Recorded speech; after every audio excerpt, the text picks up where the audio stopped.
Hi guys, I am GK, a fellow ACCA student, and today we are learning Ias38 Intangible Assets for SBR UK. We'll cover what they are, when we recognise them, how to measure, amortise them, and disclose them. Everything we need to know for exams, but explained simply. Now remember, I'm a fellow student, I'm not a tutor, okay? Now, what are intangible assets?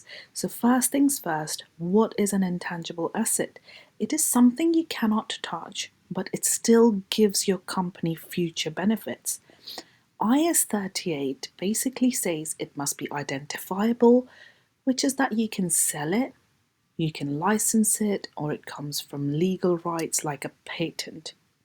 It should be non-monetary, like no cash or receivable.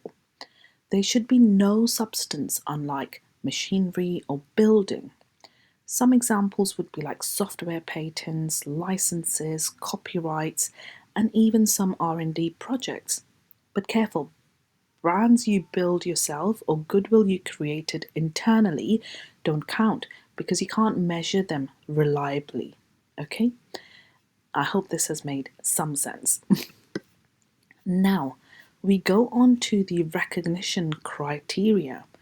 Ias38 says that you can only recognize something if it has future economic benefit that is probable, and you can measure the cost reliably. If either of these are not clear, straight to P&L as an expense. So for example, if you buy a software for £10,000 to manage inventory, clear cost, clear benefit, recognize it. But if you're just testing an idea in the lab with no clear outcome, you expense it.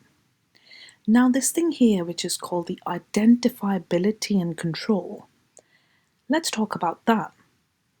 Let's talk about control, because that's what really makes something an asset. So you must have the power to obtain benefits and stop others from using it. So a patent you own is control. But staff skills and great management team, there's no control because they can certainly leave at any point. Now, initial measurement. So all tangible assets are measured at cost initially, but the source matters. So if the source is a separate purchase, like buying software, we do purchase price plus direct costs.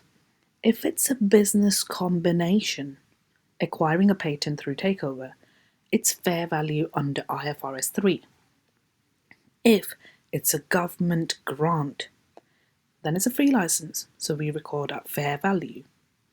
If it is internally generated R&D project, for example, research we expense, development we can capitalize if criteria is met. Now, if we talk about research and development, this is exam gold research and development part.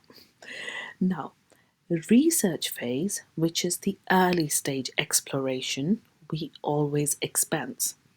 You're just learning or investigating. Development phase, however, is a later stage application, so we can capitalize if all 6 of these conditions are met. Firstly, it should be technically feasible. There should be intention to complete. There should be ability to use or sell. There should be probable future benefit. It should be available resource and reliable cost measurement. Now, if you're designing a new phone app and you've proven it works, you have a plan to launch and you can track costs, that's development, so we capitalize. But if we're still experimenting with what app might do, that is a research, so we expense it. Now, how do we recognize them? There are 2 measurement models. After initial recognition, Ias38 gives you 2 models. Cost model, which is cost minus amortisation, and impairment, which is more common. If not, there's a revaluation method or model that is fair value minus amortisation and impairment, but only if there's an active market, which is very rare for intangibles. So for example, if there are softwares, you do cost model, but if there are broadcasting licenses, if traded publicly, that is possibly a revaluation model. I hope this has made some sense. Then we go on to a thing called amortisation. Now, amortisation, if the asset has a finite life, you amortize it over that lifetime. If it has an indefinite life, there is no amortization, but we test annually for impairments under Ias38. So for example, software with 5-year license, we amortize over 5 years. But if it's a trademark with indefinite renewal, we test each year for impairment. Now, residual value, normally zero, unless there's a guaranteed resale. When we talk about impairment testing, when the carrying high amount is higher than the recoverable amount, we write it down. You'll use Ias38 for the test. Intangibles with indefinite life or not yet ready to use must be tested every year. I hope this makes sense.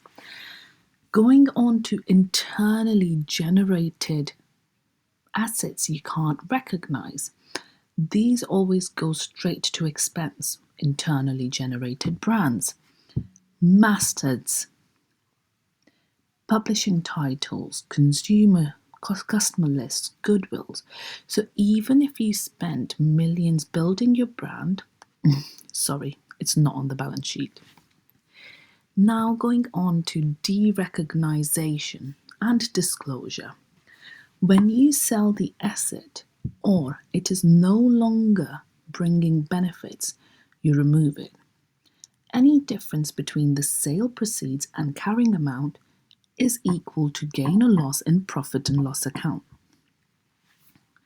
Talking about disclosure requirements, for full marks, you need to remember that companies must show useful lives and amortization methods, gross amounts and accumulated amortization, movement from the start of the year, reasons for any indefinite life, and details of any revaluations. Now, a quick recap on this would actually be definition: identifiable, non-monetary, no physical substance. Recognize only if benefits are probable and measurable. Expense research, capitalize development if all the 6 rules fit. Choose cost or revaluation method. Amortize if they have a finite life and test for indefinite life. And never capitalize internally generated brands or goodwill. If you remember this flow, identify, measure, amortize, disclose, you've basically mastered Ias38. Now, that's that, my friends. If this has helped you understand and revise faster, please subscribe for more Acca Sbr videos. I am GK, I'm your fellow Acca student. Thank you for watching and keep studying smart.